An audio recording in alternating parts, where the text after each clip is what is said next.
తెలుగు రాష్ట్రాలపై వరుణుడు కుంభవృష్టి కురిపిస్తున్నాడు. వరద రాజకీయమో అంతే స్థాయిలో జోరుగా సాగుతోంది. ప్రజల ఇబ్బందులకు ప్రభుత్వ లోపాలే కారణమని ప్రతిపక్షాలు ఆరోపిస్తుంటే గత ప్రభుత్వ వైఫల్యాలు ఇప్పుడు శాపంగా మారాయని మండిపడుతున్నారు అధికార పార్టీ నేతలు. ఏపీలో వరద ప్రభావిత ప్రాంతాల్లో పర్యటించిన మాజీ సీఎం జగన్ ఇవి మ్యాన్మేడ్ ఫ్లడ్స్ అని ప్రభుత్వంపై విరుచుకుపడ్డారు. కరకట్టపై ఉన్న చంద్రబాబు నివాసాన్ని కాపాడేందుకు ప్రభుత్వం విజయవాడ ప్రజలను ముంచేసిందని మండిపడ్డారు. హెడ్ రెగ్యులేటర్కు సంబంధించిన లాకులను 11 లాకులను శనివారం రాత్రి అర్ధరాత్రి దాటిన తర్వాత ఎత్తారు. అలర్ట్ లేదు. ఇక్కడ ఈ ప్రాంతంలో ఉన్న ప్రజలకు కనీసం చెప్పడం లేదు.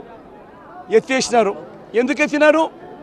చంద్రబాబు నాయుడు గారు ఉన్న ఇల్లు, కరకట్టు మీద ఉన్న ఇళ్లకు ఆ ఇంటికి సంబంధించిన ఆ నీళ్లు పోకుండా రక్షించుకునే దానికోసం విజయవాడలోని ఈ ప్రాంతాన్నంతా కూడా నీటిమయం చేశారు చంద్రబాబు నాయుడు గారు. అయితే జగన్ వ్యాఖ్యలకు సీఎం చంద్రబాబు కౌంటర్ ఇచ్చారు. కొందరు ఏమీ తెలియకుండా ఏదేదో మాట్లాడుతున్నారని విమర్శించారు. ప్రజల కష్టాల్లో ఉన్న సమయంలో అర్థం లేని విమర్శలు చేయడం సరికాదన్నారు. కొంతమంది రాజకీయ ముసుగులో పెత్తనం చేయొచ్చు, తప్పించుకోవచ్చు అనుకుంటున్నారు. కానీ రాజకీయ ముసుగులో మీరు తప్పించుకోలేరు. ఫారెన్సిక్ ఎక్స్పర్ట్స్ అందరినీ తీసుకొచ్చి నేషనల్ లెవెల్లో ఉండే మేధావులతో అందరితో పెట్టి, ఎక్స్పర్ట్స్తో పెట్టి కేసు ఎస్టాబ్లిష్ చేస్తాం. తప్పు చేశారని తెలిస్తే ఎంత పెద్దవాడున్నా వాడిని వదిలిపెట్టాం.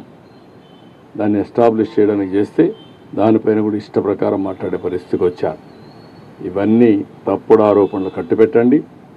ఇటు తెలంగాణలోనూ వరదలపై రాజకీయ రచ్చ కొనసాగుతోంది.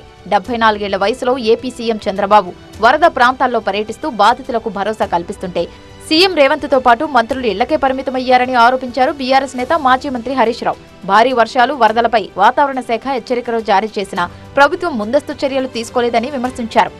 74 ఏళ్లున్న నాయకుడేమో ఆడ నిన్న నీళ్ళల్లో తిరుగుతుండు, పడవలెక్కుతున్నాడు. రాత్రంతా నిద్రపోకుండా ఆయన ప్రజలకు సేవలు చేస్తున్నాడు. 54 ఏళ్ళున్న ఈయననేమో నిన్న మొత్తం ఇట్లకెళ్ళి బయటకు వెళ్ళలే. నేను ఎరువైన నిన్న వాస్తవానికి ఇంత పెద్ద రాష్ట్రం మనది, కనీసం ఒక హెలికాప్టర్ను కూడా నువ్వు పంపించలేని నిస్సహాయ స్థితిలో ఈ రాష్ట్రాన్ని పెట్టినావు కదా. వరదలపై వాతావరణ శాఖ ముందే హెచ్చరించినా కుంభకర్ణ కాంగ్రెస్ నుంచి కనీస స్పందన లేదని ట్విట్టర్లో మండిపడ్డారు BRS working president KTR. Revanth సర్కార్ నేరపూరిత నిర్లక్ష్యంతో యువ శాస్త్రవేత్తతో పాటు సుమారు 20 మంది చనిపోయారని ఆరోపించారు. నష్టమంతా జరిగాక పూలతో వేసిన స్టేజ్పై కూర్చొని సీఎం రేవంత్ సమీక్షలు చేస్తున్నారని మండిపడ్డారు. ఈ విమర్శలకు తెలంగాణ సీఎం కౌంటర్ ఇచ్చారు. ఏపీ ప్రతిపక్ష నేత వరదల్లో తిరుగుతూ ప్రజల బాధలను పరిశీలిస్తుంటే తెలంగాణ ప్రతిపక్ష నేత మాత్రం ఫామ్ హౌస్కే పరిమితమయ్యారని మండిపడ్డారు సీఎం రేవంత్ రెడ్డి. కేటీఆర్ అమెరికాలో ఎంజాయ్ చేస్తూ క్షేత్రస్థాయిలో పర్యటిస్తున్న మంత్రులపై సోషల్ మీడియాలో ఆరోపణలు చేస్తున్నారని విమర్శించారు. వారు ఫామ్ హౌస్లో నుంచి బయటకు రారు, వారు మౌనం వీడరు. కేటీఆర్ గారు వారు ట్విట్టర్లోనే మాట్లాడుతున్నారు. వారు ఎక్కడుండి మాట్లాడుతున్నారే తెలంగాణ ప్రజలు గమనించాలి.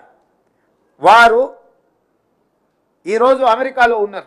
నువ్వు విదేశీ పర్యటనలో ఉండి నువ్వు లైఫ్ ఎంజాయ్ చేసుకుంటూ ఇక్కడ బురదలో ప్రజల దగ్గర ఉన్న మంత్రులు లేరు. ఖమ్మం జిల్లాలో అసలు ఎక్కడ పోయినరు? 3 మంత్రులు ఉన్నారని ప్రజలలో ఉన్న మంత్రులను పట్టుకొని నువ్వు ఈ దేశంలోనే లేవు. ఖమ్మం జిల్లాలో ప్రజల మధ్యలో ఉండి బట్టి విక్రమార్క గారు, తుమ్మల నాగేశ్వరరావు గారు, పొంగులేటి శ్రీనివాసరెడ్డి గారు 2 రోజుల నుంచి ఇక్కడ సమన్వయం చేసుకొని కష్టపడుతుంటే మంత్రులే లేరు. ఏ రకంగా మీరు కేటీఆర్ గారు మీరు ఏం మాట్లాడుతున్నారో మీకేమన్నా? తెలుగు రాష్ట్రాల ప్రజలు వరదలతో సతమతమవుతుంటే నేతల మధ్య రాజకీయ రగడ కొనసాగుతూనే ఉంది.